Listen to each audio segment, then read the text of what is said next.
Immigrant ভিসায় স্বপ্নের দেশ আমেরিকায় এসেছিলেন ৬০ বছর বয়সী হেরামনের পরিবার। কিন্তু ৮ বছরের মাথায় এক দুর্ঘটনায় দুঃস্বপ্নে রূপ নিয়েছে প্রবাস জীবন।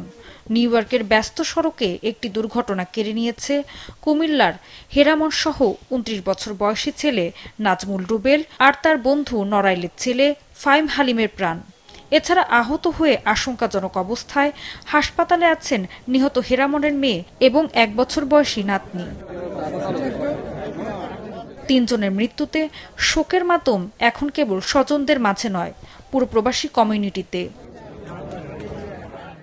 বুধবার জোহরের নামাজের পর ব্রঙ্কসের বায়তুল আমান ইসলামিক সেন্টারে অনুষ্ঠিত হয় জানাজা।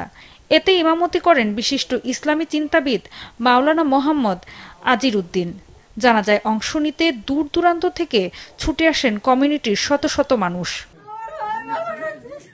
নিহতের ঘনিষ্ঠজনরা জানান, বাফলোতে ব্যবসার কাজে যাওয়ার পথে মঙ্গলবার আলবেনির ক্লেভারাতে বিপরীত দিক থেকে আসা গাড়ির সঙ্গে মুখোমুখি সংঘর্ষে বাবা, ছেলে ও ছেলের বন্ধু নিহত হন।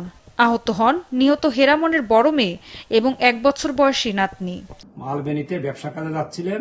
আলবেনিতে যাওয়ার সময় আনুমানিক ৬:৩০টার সময় হাইওয়ে 9H এই ঘটনাটা ঘটে। ঘটনাস্থলে ৩ জন মারা যায়, হেরামন, রুবেল এবং ফাহিম।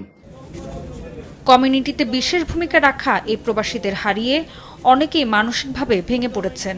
তারা যদি জানতে অজান্তে কোনো ভুল করে থাকে, আল্লাহর রাস্তায় আল্লাহর দিকে তাকায় তাদেরকে মাফ করে দিন। আমি যতটুকু বড় তাদেরকে চিনি, I know him very well. খুব ভালো ছিল। নিউ ইয়র্ক ও আশেপাশের এলাকায় গত ১ বছরে একাধিক সড়ক দুর্ঘটনায় প্রবাসী বাংলাদেশিদের প্রাণহানির ঘটনা সামনে এসেছে। বিশেষজ্ঞরা বলছেন, নিউ ইয়র্কে সড়ক নিরাপত্তা নিশ্চিত করতে আরও কঠোর পদক্ষেপ জরুরি। লাস্ট ১ সপ্তাহের ভিতরে আমাদের বাংলাদেশি বেশ কয়েকজন মানুষ মারা গেছে রোড অ্যাক্সিডেন্টে, সড়ক দুর্ঘটনা। আপনারা জানেন, বিশেষ করে দে আর ভেরি ইয়াং পিপল। আমরা যেটা করার চেষ্টা করতে হবে আমাদের কমিউনিটি, যেটা আমরা কমিউনিটি সবাইকে জানানো উচিত, সেটা হলো আপনার রাস্তাঘাট ক্রস করতে একটু খুব সাবধানে করতে হবে। এর পাশাপাশি আপনি যখন ড্রাইভিং করতেছেন, বিশেষ করে হাইওয়ের মধ্যে যতটুকু স্পিড লিমিট, ওখান থেকে একটু কন্ট্রোল করে ড্রাইভিং করা সবচেয়ে উত্তম। স্বজন হারানো পরিবার সহ কমিউনিটির প্রত্যাশা, বড় দুর্ঘটনা রোধে প্রয়োজনীয় পদক্ষেপ নেবে স্থানীয় প্রশাসন। Desk report, channel 24।